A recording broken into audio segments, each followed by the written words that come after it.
almost there. Please bear with me. How's the weather for you guys watching today? Minnesota is really, really, really rainy and yucky today. Well, it's been Mm, raining since yesterday, so yeah. I don't mind rainy weather as long as I don't have to go out. As long as I can stay inside, then it's fine. I've Okay, so noticed that, you are from home today, so you should be fine, right? yeah, I work from home today, so thankfully Yeah, I did not have to go outside. I yeah. did not plan to leave at all. How's your cat? My cat is sleeping right on my lap right Okay, now. okay, She all right. is. I'll show her later, probably. Do they But I like the feel like thunder? she doesn't mind. She doesn't mind. Okay, all right. All right. She just gets Mo- like, she just gets a little annoyed because it's too loud Okay. for her. Does your Well, cat? hopefully everybody's who has a cat, wherever you are in the world, you're taking care of them when it's raining because some cats don't like thunder. So, yeah. Yeah. Does your cat get scared? Yeah, she doesn't like thunder. What about fireworks? I mean, 4th of July must be really terrible then for her. Well, I never home for that, so we never see what happened really. Oh, stop it! That's kind of She's sad. just alone and sad and Oh, scared. I'm sorry. that's kind of sad. Um, She's under the bed. She Oh, will be fine. yeah, they probably usually just hide it anyway under the bed or Yeah. something. Okay, we're live on YouTube. VK and JJ, do you guys want to introduce yourselves? I'm stuck with the VK, sure. I think, for the entire webinar. I'm sorry, Violet. My name is Violet. I am the International Enrollment Coordinator here at the Kearney International Center. I also have cats. Um, we are a center of cat people.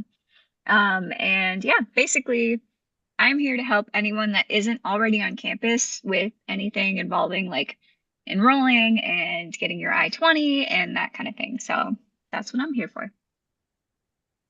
All right. My name is Jared JJ Martina. So when you guys call me, you guys can call me JJ. I'm the Assistant Director for International Recruitment and Enrollment. So I'm more on the outside. I talk to majority of students who already are thinking to study abroad. What your thoughts are. Minnesota State University is the right fit for you. I talk to counselors. You talk to different partnerships that we can have for recruitment. And then, of course, when it comes to just for the session, help you guys answer all the questions that you need in order to have a smooth transition to the US. I was an international student myself, which I can share my experiences and my expertise in this industry. So thank you. Amazing. Thank you, Violet and JJ. And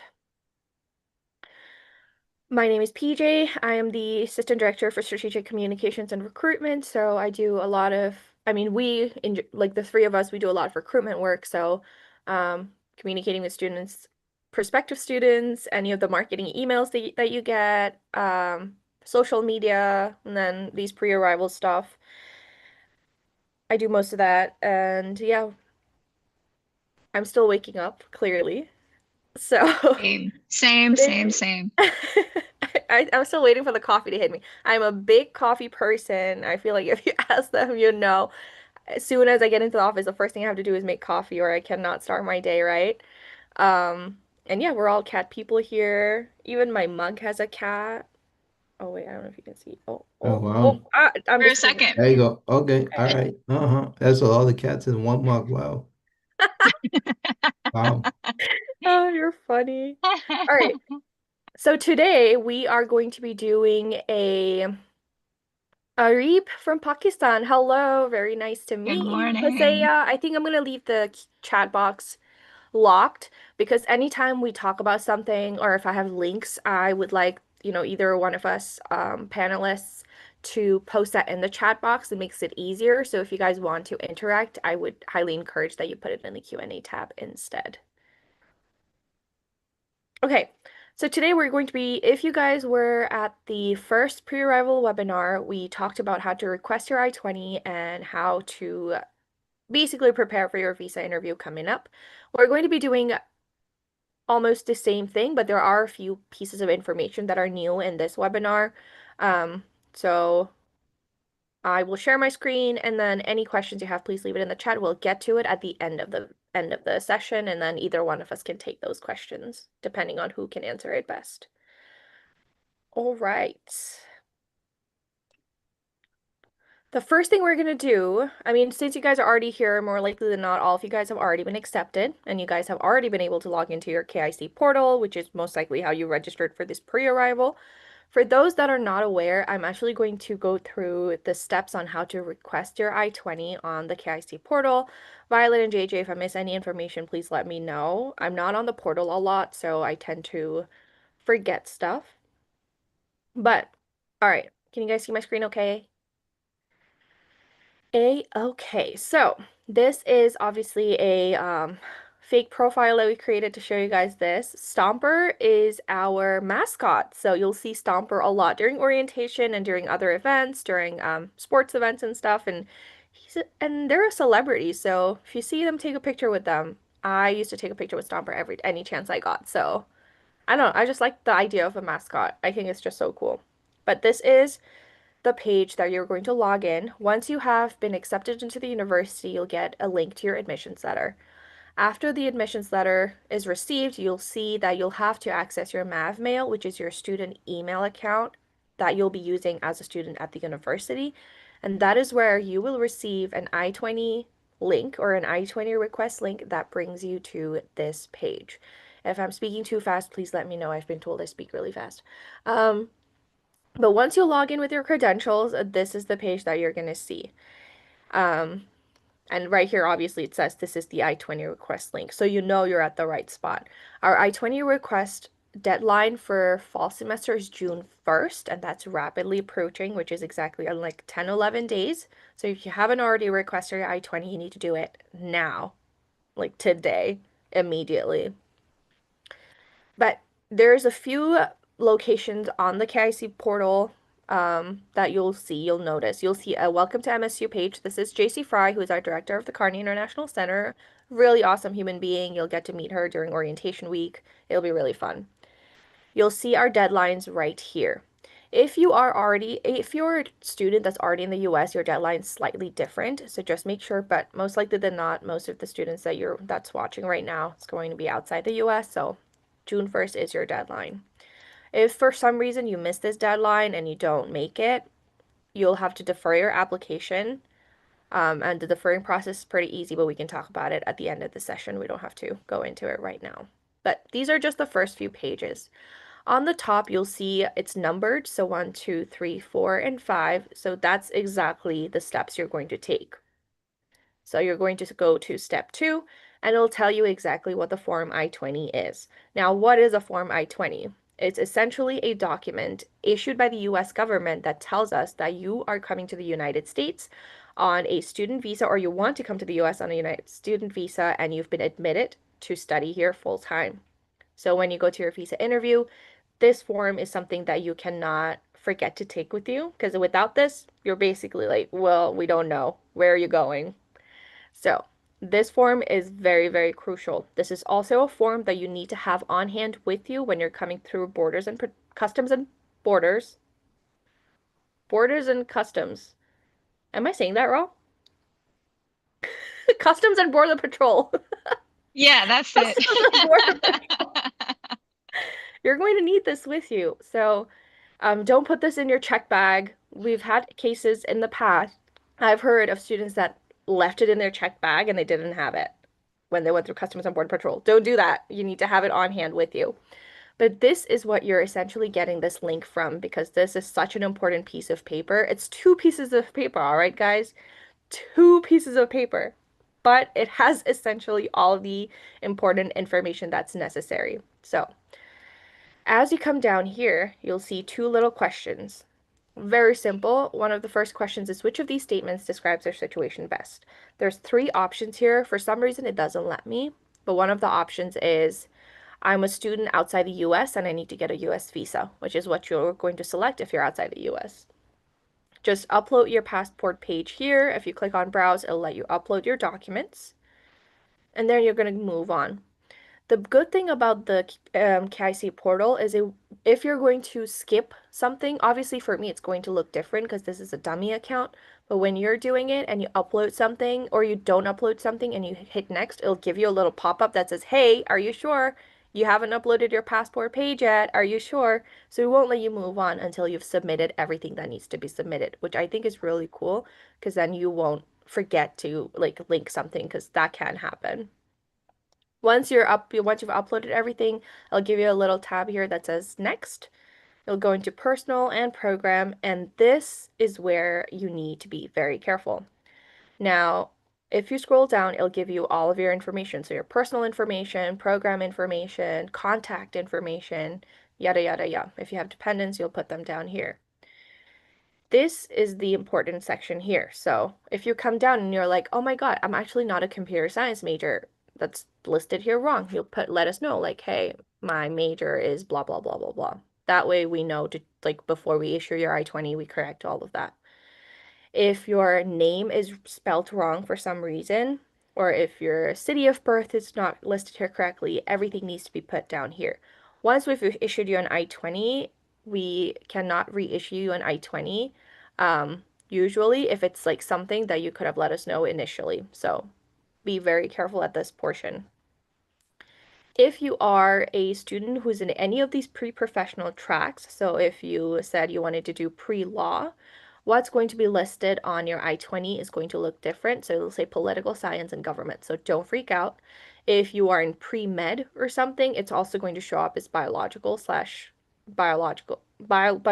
or biological sciences on your I-20. So don't freak out that, oh my gosh, like my major is not correct once it's been issued. Just make sure you take a look here. And then finally, not so finally, actually, second last step, I-20 sponsor letter. In order for us to issue your I-20, A, you need to have the funds necessary to attend university, and two, you need to have bank documentations that back that up, and you also need to have a financial sponsor letter. Everything is linked here for you, so there's really no reason for you to have to go anywhere else. And all of your bank statements needs to be at least no less than 6 months old. So make sure you have like an updated bank statement, your financial sponsor letter. It'll see right here. If you see, it'll say download the financial sponsor letter template. It's such a simple template. You just download it and have your sponsor fill it out, sign it, date it. That's it. You do not have to do anything. It's a pre-mapped template for you. But if we don't have this, we cannot issue your I-20. So these two steps are very crucial. What needs to be How much we're looking for is also going to be listed on this page here. And then once you have your financial like sponsor stuff, it's going to show up here and who's sponsoring you. So you'll be able to see that here and how much they're sponsoring you for. It'll also show the International Maverick Scholarship, which is what all of our new undergraduate international students automatically are eligible for. So you'll definitely see that here as well. And then once you have those, you just browse and then you just upload it. See, it's so simple. And last step, you're going to go here, you're going to review that you have everything, blah, blah, blah, and then you'll just hit submit, and then you'll hear from us once your I-20 is ready. You'll get an email in your MAV mail, not your Gmail, not your personal account. You'll get an email in your MSU MAV mail student account that says, hey, your I-20 is ready, go ahead and print it. Now, you have your I-20. What next? Obviously, the next steps is to prepare for your visa. So we're going to navigate and move on to that little section. So I'm going to stop sharing my screen. JJ, do you have any like advice for students as they're filling that out or any other thoughts? It doesn't even have to be about the I-20 as I'm like pulling this up. Yeah, for sure. One thing, just want to remind them, when they print that out, when they get the I-20, remember to sign it.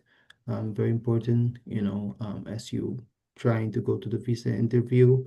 And then, of course, when you are scheduling the visa interview, make sure that you are, a little bit early, make sure you're looking at there's a website that you can see global visa wait times. That's why we advise all the students, right now, I know you have to look like how many months it takes for you to get a visa.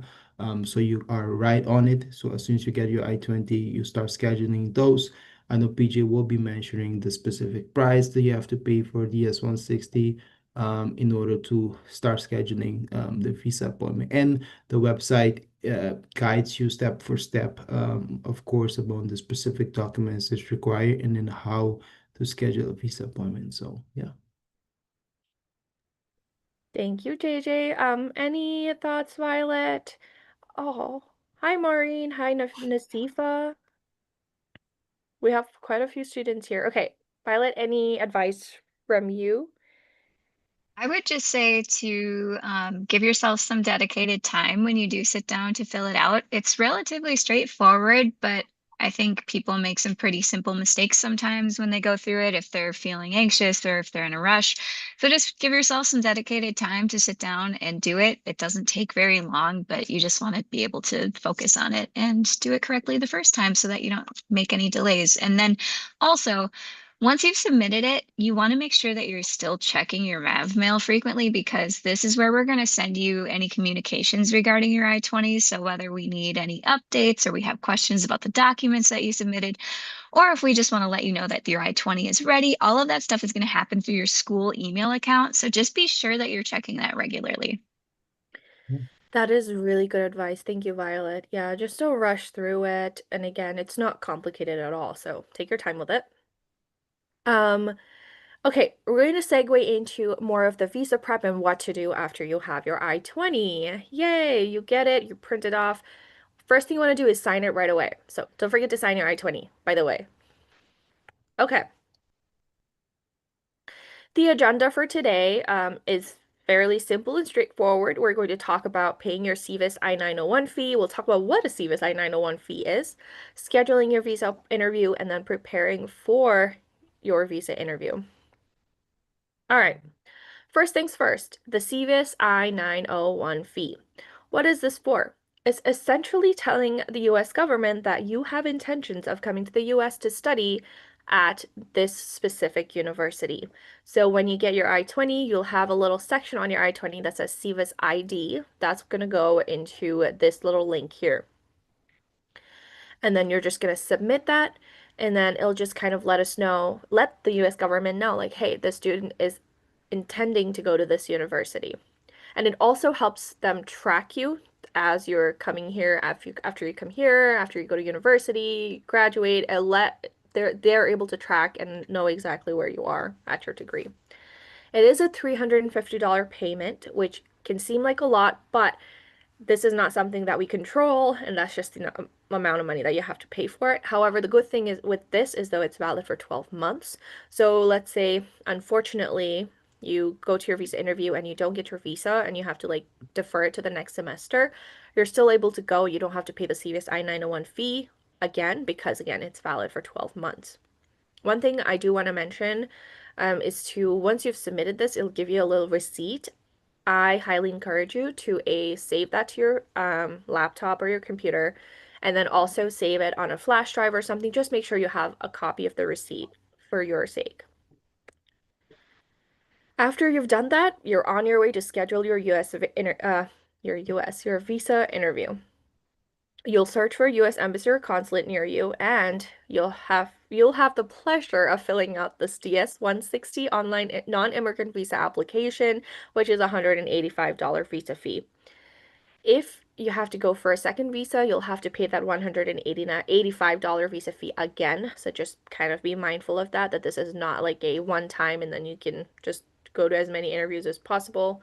It is a $185 visa fee each time if you have to go. But I am hoping that you guys don't have to do that and you guys are just able to get your visa your first time. That's my hope. Let's talk more about the DS-160. The DS-160 is the reason why I said, oh, you'll have the pleasure of filling it out is because it's a very lengthy piece of application. It can take at least 90 minutes to complete. So you want to be at a spot where you have good Wi-Fi, good internet, and you have a stable laptop that's just not going to die on you or a computer that's just not going to die on you. So you need to be in a place where you're able to just comfortably and safely take as much time as you need because it can take at least 90 minutes or even longer, depending on where you're at. Another thing that I've noticed with the DS-160 is if you kind of just keep waiting for a little bit of a time, it'll time out and it'll kick you out and you have to log back in again. And that can be pretty annoying. So this is just a heads up that it does time out pretty fast. Another thing you want to prepare before you start your DS-160 is a photo. So it's usually the requirements are very similar to a passport size photo. Just make sure you go onto their website and look for specifications, but it is very similar to just a passport photo that you'll need. As you're filling out the application, you'll come across this little section here that says US point of contact information. This is where we get a lot of students that email us and go, I don't know anyone in the US. Who do I put? I don't know anyone. What do I do? Take a picture of this, take a screenshot of this if you'd like, or take a picture of it on your phone. This is the exact information you're going to want to put down on that US point of contact information. Um, the contact person, always choose do not know. I know today you met JJ, you met Violet, you met me. Do not just put one of our names. The reason why I say that is because, let's say, you do get to Customs and Border Patrol. They have questions. You put JJ's name there, and then they call the office to talk to JJ, but JJ's not here. They might not be able to speak with anyone else, which just puts you more at risk of not being able to get the help you need if you need the help. So anytime you get to the DS-160, see this, just choose do not know and do not put a name there. Organization name, Minnesota State University Mankato. Relationship to you, put school official, and then that's our address, phone number, and our email. So again, I'm going to pause here for a quick second just for you to take a picture.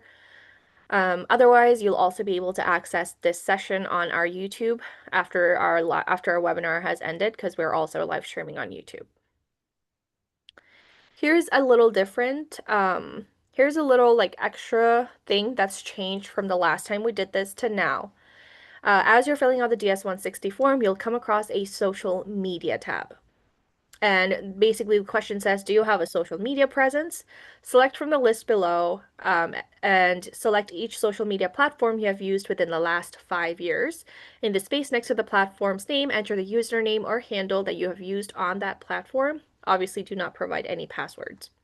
Now, you're going to want to go here and you're going to want to list all of your social media platforms. I know it sounds kind of scary that you're giving your social media accounts, but I do I do encourage you to answer truthfully and not hide any of your social media account because guess what? Embassies and consulates are going to use an automated system that's going to likely locate your accounts and then review your posts.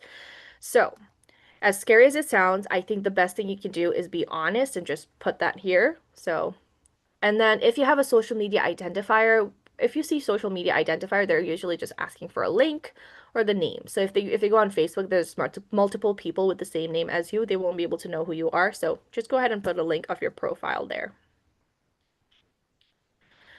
All right, you have done everything you need to do.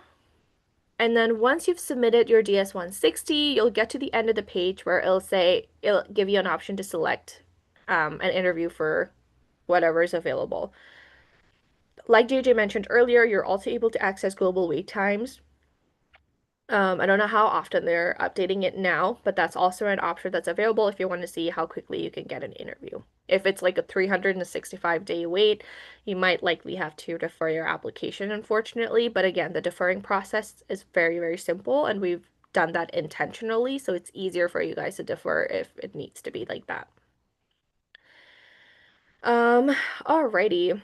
Just a few more few more sections to go through, and then I'll hand it over to JJ and Violet if they have anything else to add. But to prepare for your visa interview on the date of your interview, um, I always tell students to bring a folder instead of just carrying all the papers by itself. I don't recommend doing that because then anything can happen. Just carry a folder with you.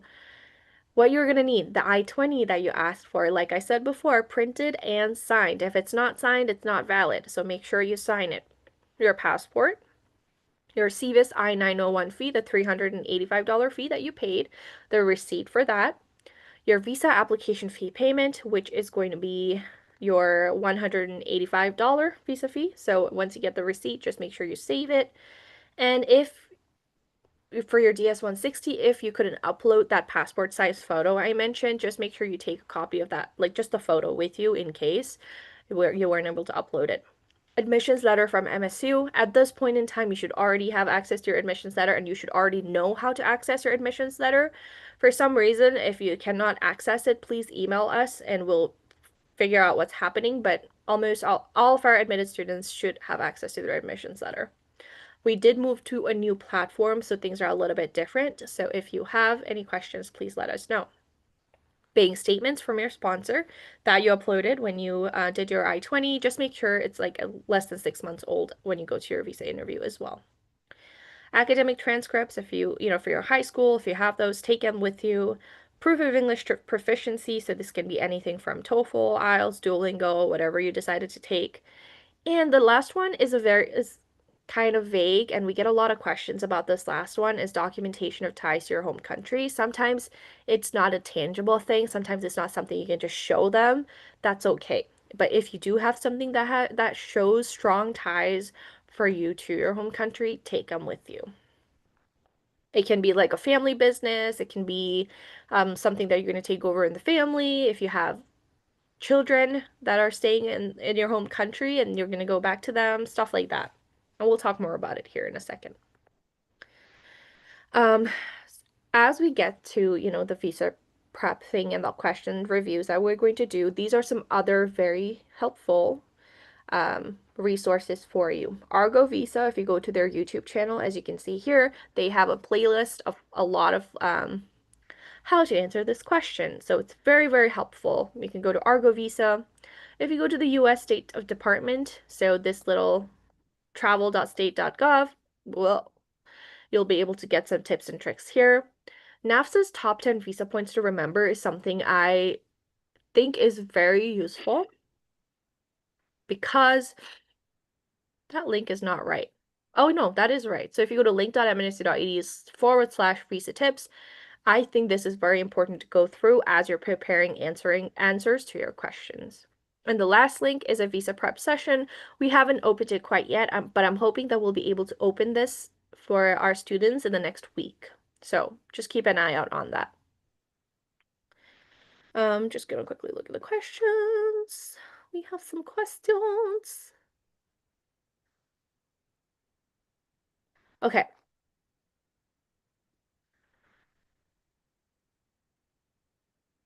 Okay, I see that we do have some questions, so I will answer at the end. We'll take turns. All right. Okay. Preparing for a visa interview ties to your home countries. One of the questions we're answering right now, I think one of the questions was, how do you show documentation of ties to your home country? So it's an anonymous attendee, so I don't know who you are, but these are some reasons that you could show. So a reason to return to your home country after you complete your program in the US. It could be family and friends. It could be career opportunities. If you already have a job offer that's lined up, you could bring that up. If you are going to be continuing education back home, or if you're going to be starting a business back home. A lot of students do that. They come here, get the education they need, get the experience they need, and they go back to their home countries to better their home countries, and that's totally fine. That's a reason that you can absolutely use. One thing though that I do want to mention is when you're in your visa interview, remember visa interview is only 2 to 3 minutes long. So you'll blink and it's done. Like that's how fast it is. Because think about it, you're nervous, you're scared, and you have someone asking you questions about like a decision that could possibly make or break your future. And so you go in front of the consular officer, you blink, and the interview's done. That's how it was for me. I don't know how it was for you, JJ, but for me, it was like I blinked and it was done already. Yeah, that's the Um, same. 2 minutes. yeah, it That's was it. 2 to 3 minutes. I think mine was like 2 minutes at most. So you want to make sure your answers aren't like 5 pages long. Like No. it's okay to answer some questions where it's just you just answer the question that they asked you, not provide all of these unnecessary details because there's not enough time. Yeah, I always say concise and clear. Yep. You got to Yeah. make very concise answers. You got to give very concrete examples, and we'll kind of talk about it here as well. But one thing is that visa officers will not ask you about ties directly. They're not going to say, well, why do you want to come back? Because most of the time, they're not going to ask that question. So everything you answer should point to your intent to return. Remember, your F1 student visa is a non-immigrant visa, which means you're not here to stay, you're here to study and go back to your home country. So keep that in mind as you're going through this. Identify your ties before the interview. Don't just like I know some people are really chill like that. Well, they'll be like, well, I'll just go and then I'll just say what I need to say and then wish for the best. That's totally up to you, it's your prerogative. But identifying your ties before the interview makes it so you don't get flustered during the interview because you don't know what questions they're going to ask you. Okay. So, prepare your question answers to these specific questions. The first one, why do you want to study in the US and at this university? Now, this can be a lot of things, right? Why did you choose our university? There has to be something about our university that caught your attention. It could be that you have friends that already go here. That's a totally valid answer. You have friends, you have a community here already. Is it something in the program? Is it something about our university? If you did like a virtual tour, did you see something and you were like, oh my gosh, that's something that's really cool. Really sit down, grab a paper and pen or your phone, like open your notes on your phone. Think about it. Like, what about our university did you see? And you were like, oh my gosh, that's so cool. For me, it was the research program. I really wanted to do research like in high school. And so when I was looking for universities, that was one of the key things for me is I want to go to a university where research is prioritized and I'm able to join a research team, right? So when I looked at Minnesota State Mankato, I did my undergraduate degree in psychology. I really wanted to do research. I looked at the faculty members, what research they were doing, and I saw that one of the professors' research really aligned with what I wanted to do. And, it could be something even as specific as that. What are your academic goals in the US? What degree are you coming here for? What do you want to do with that degree? How are you going to maximize your journey in the US with that specific degree?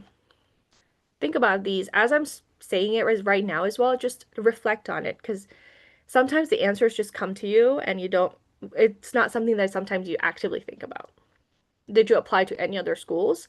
It's okay to be honest. Did you? Most likely than not, you did. We don't just apply to one university. I know I applied to many, many, many universities. Be honest about that. Who's paying for your studies? Think about who was your sponsor, who filled out that sponsor letter that you submitted before you got your I-20. What are your plans after you finish school? Now, this here, it's pretty vague, but it's also not. Because what do you want to do? This is where you would demonstrate your ties to your home country, right? So I want to come back. I have a job opportunity. I have family here. I have friends here. I have my partner here, and I want to come back to them. What reason can you give? And the biggest question I'm going to leave you with is what is your motivation to return? So, like, just to like tie everything together, what is your motivation to return after completing your education? Remember, it is a non-immigrant visa.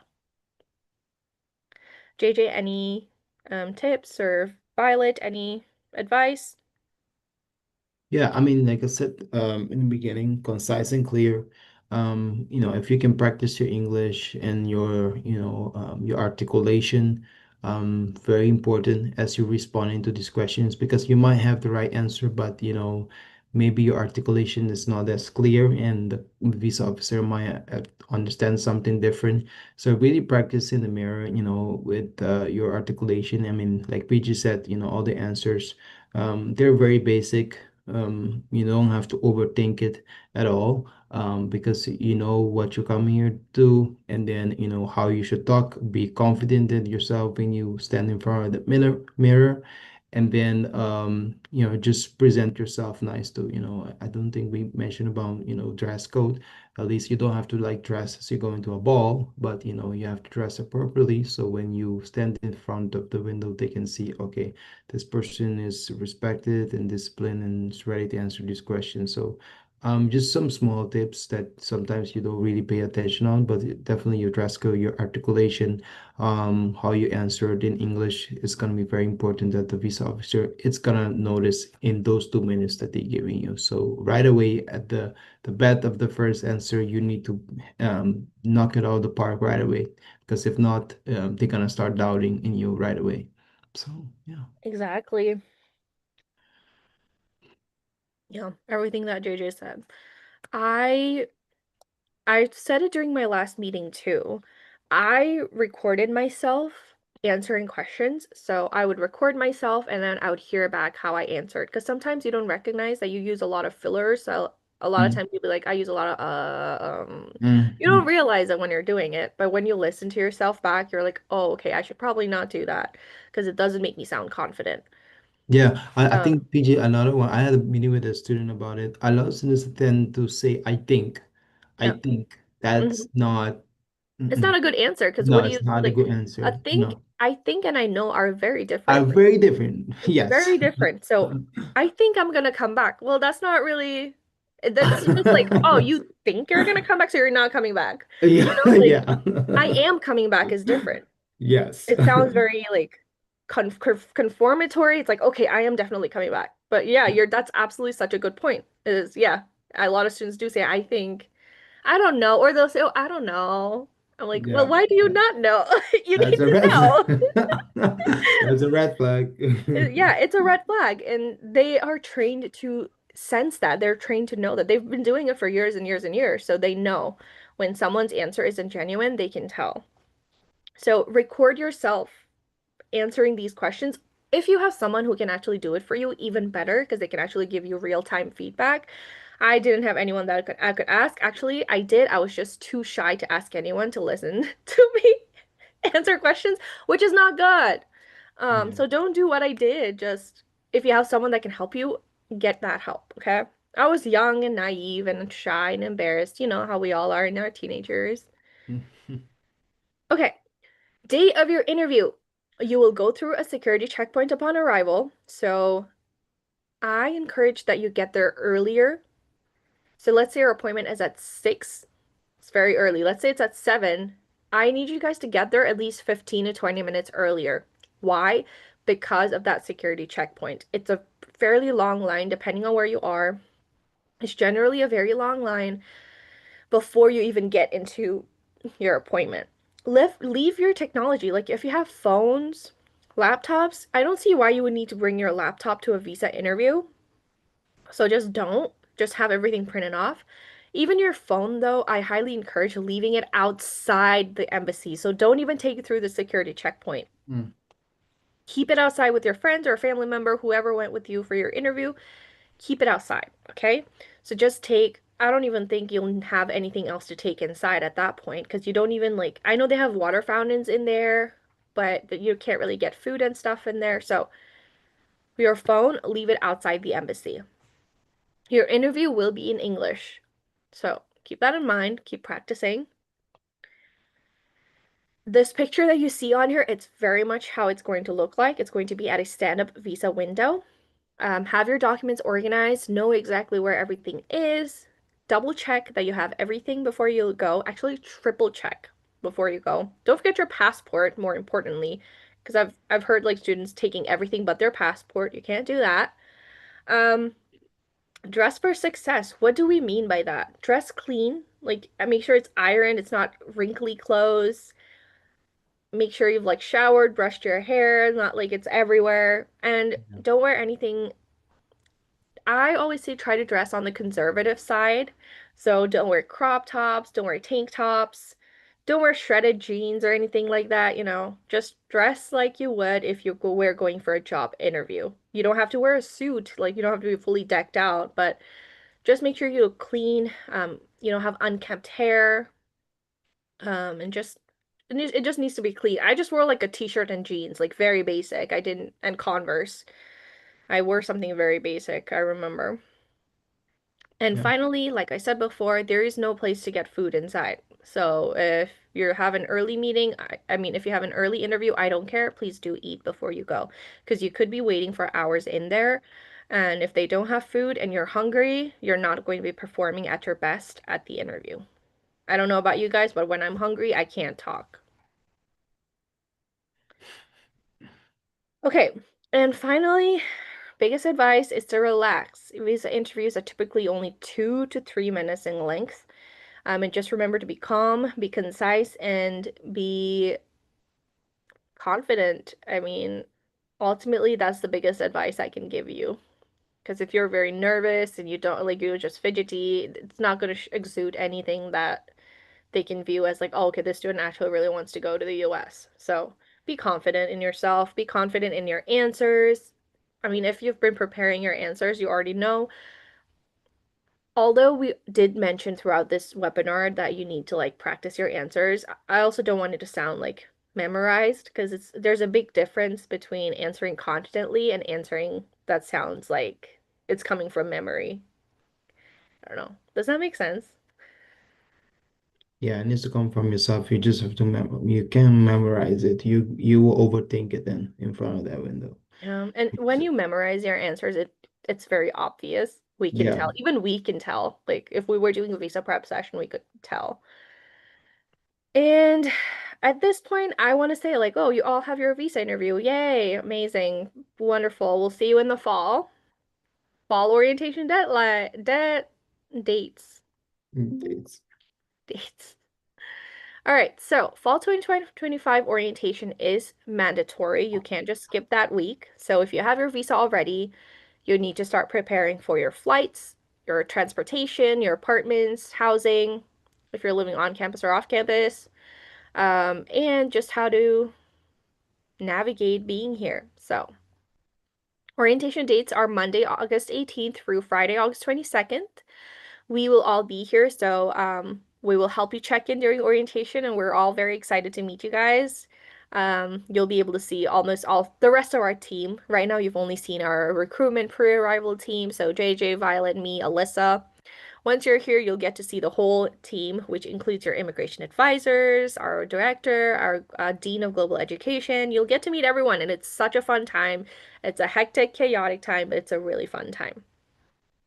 What time is it? I gotta make sure I'm like, okay, 9:46. we're at a good You're time. good. You're good. You're good. I can't see the clock. And then one thing to remember is that you cannot enter the US more than 30 days before your program start date.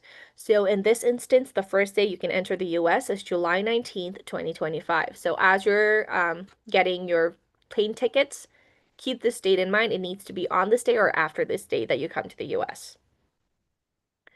You need to arrive in Mankato on or before August 17th, though, because you have to be in like attending in person for our orientation dates. That's Monday, August 18th. These are some of our peer mentors, and they're all very excited to see you. Peer mentors are current international students that go to uni here, and they'll be here during orientation week, the entire week, to help you get acclimated, to help you navigate campus. They'll take you to where you need to go for your placement testing, check-ins, course registrations, all that fun stuff. And so while we are here as full-time staff, you will have the ability to connect with current students that are already here during this time. One So I thing I highly want. encourage, yep, Oh, sorry, Vijay. look for it. No, I think just one thing I want to mention about coming here. I know some of you might have gotten a visa already and are looking for tickets and everything. So this is good that you are here. If you're thinking to live on campus, the dormitories, the earliest that they will open is August 9th for people who are coming early. So just for you to know, plan accordingly. Because typically, if you arrive a little bit earlier than that, you might need to find a place to stay. Either you have to stay in a hotel or with a friend until the dorms are open. Because I know a lot of students are starting to look at tickets and to look at the most affordable to come. But just plan it ahead that August 9th is the earliest that you can arrive in the dorms. So yeah, just want to put that out there. Yep. And even if you wanted to live early in the dorms, you have to get approved for it. Hmm. Um, so you can't just come here and be like, hey, I want to move in early. That's not how it works. You Yeah, I are think able there's to a move in. that's a fee too, Yeah, PJ. It's a you can move in a $29. little bit early, but you Yeah. have to be approved, and it's $25 per day to Yeah. live in the dorms earlier. So Yep. just plan accordingly as you're looking at tickets and Mhm. everything like that. Yeah. Exactly. Some of our upcoming, it's not fully updated this page. I forgot to update it, but if you have access to your KIC portal, you already know where everything is. Our next visa prep session is going to be, no, not visa prep. Our next pre-arrival webinar is going to be understanding tuition and fees. That's May 29th. And then following that, again, like Jay just said, we talked about a little bit about housing today. We'll talk more about housing a lot in depth on June 4th. And finally, we also do Instagram Lives. We've been having so much fun with it. This last time around, it was Violet, JJ, and me. So the three of us did an Instagram Live. We got to say hi to a lot of you guys. But our next one is going to be May 27th at 1 p.m. Central Time. So please join us. We usually have a lot of time. It's very informal. And JJ teaches us a lot of, new language, new words. I might even teach some this time around, just saying. And then, yeah, our Instagram lives are more areas for you guys to get to know us better and also for us to answer. With webinars, it's really structured in a way where we talk more and you guys aren't able to ask as many questions as quickly as possible, but it's a lot different in our Instagram lives. Again, these are not the only sessions though, so if you check your email, you have received a fall 2025 pre-arrival calendar from us that you should definitely download and access because it has the full list of everything that we have going on until August. So, cool, cool, cool. Yep, this is what the calendar looks like. Check your email. We sent it out like a couple months ago, no, in April, so a month ago. So it should be there somewhere. Otherwise, you can go onto the KIC portal and find the full document there as well. Yep, so June 4th, and then the 6th we have Coffee with KIC.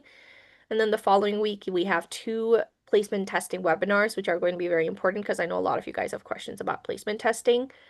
We don't do any of the placement testing stuff. We don't take care of it, but we will have someone who does. Her name is Riley Davenport, and she works in the placement testing department. She'll be with us and she'll answer any of the questions that you guys have about placement testing in general.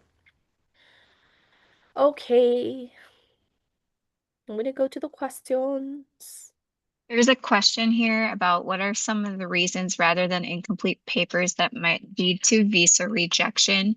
Are there any selection criteria or quotas related to ethnicity, religion, gender, or a field of specialization that could affect visa approval?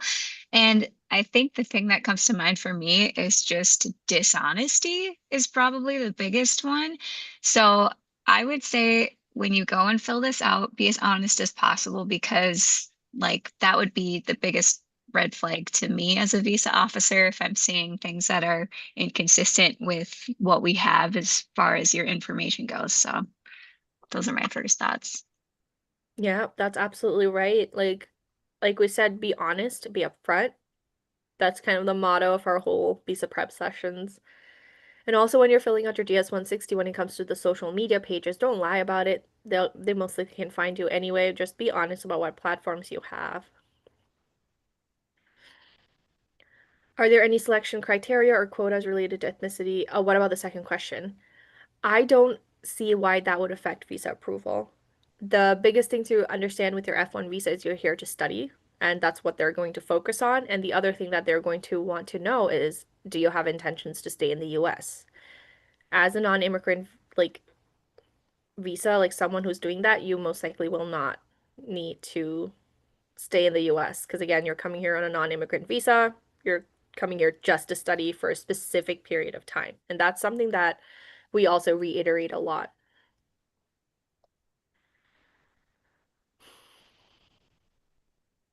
Okay.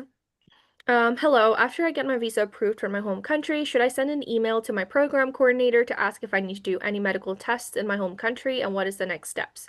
My program is for Masters in Communication and Media for fall 2025. Thank you.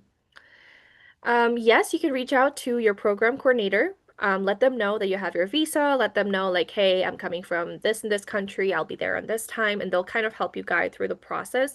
When it comes to medical tests, though, I think one thing I do want to mention is that we do ask students to bring in immunization records for MMR, Tdap, which is tetanus. And these two are, if you have received vaccinations for these two, please make sure you bring documentation from your doctor that says you've received those and when you received those. If you tell the doctor, they'll know exactly what to print out. But if you want to bring that with you, if you don't have it or if you've never received those vaccinations, that's totally fine too. After you're here at the Student Health Services, which is our clinic, they'll schedule a time with you to make sure you're vaccinated and up to date.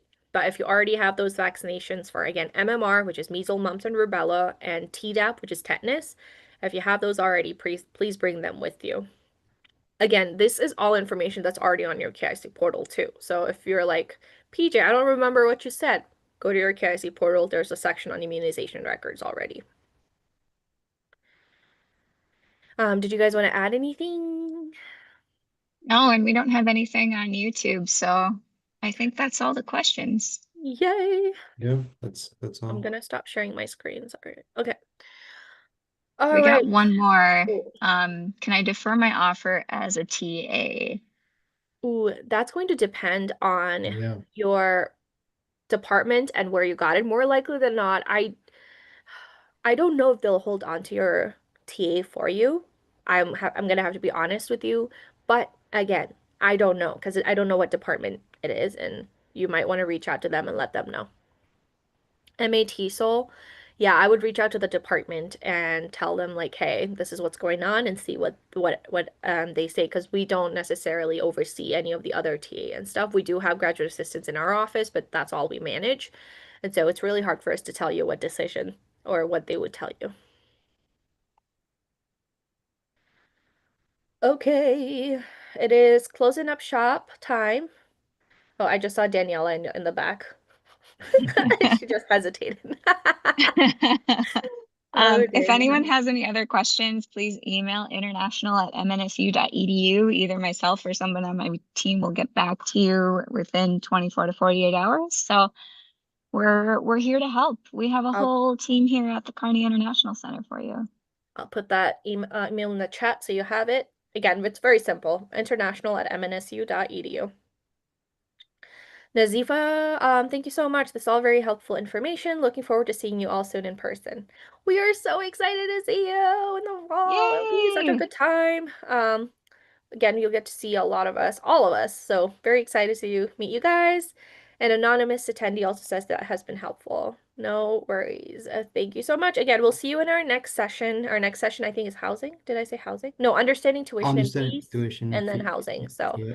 make sure you register for all of those. These are very useful sessions. Other than that, please follow us on Instagram. Our Instagram is international at, oh, wait, I will put it down. Our Instagram handle is KICMNSU. We post a lot of content on here. And we'll also post a lot of pre-arrival content. So it's not just for current students. We post a lot of like tips and tricks for students that are coming in. Please follow us. I think we have our on-campus rooms available. We'll talk more about that during our housing session. However, if you're curious, I would go onto Google and do MNSU residential housing and it'll tell you what's available and what's not. I do want to tell you though, before we get to before we close up, I think we're going to close up soon now, is that it is first come, first serve. So on-campus housing can be pretty competitive, especially for the fall semester. Maureen says, thank you, everybody. Okay. This was nice. It was really nice to see JJ and Violet as well. And we'll see more of you guys will see more of us in the next coming sessions as well. So have a good rest of your day, evening, night, wherever you are, and we'll see you in our next one. Bye.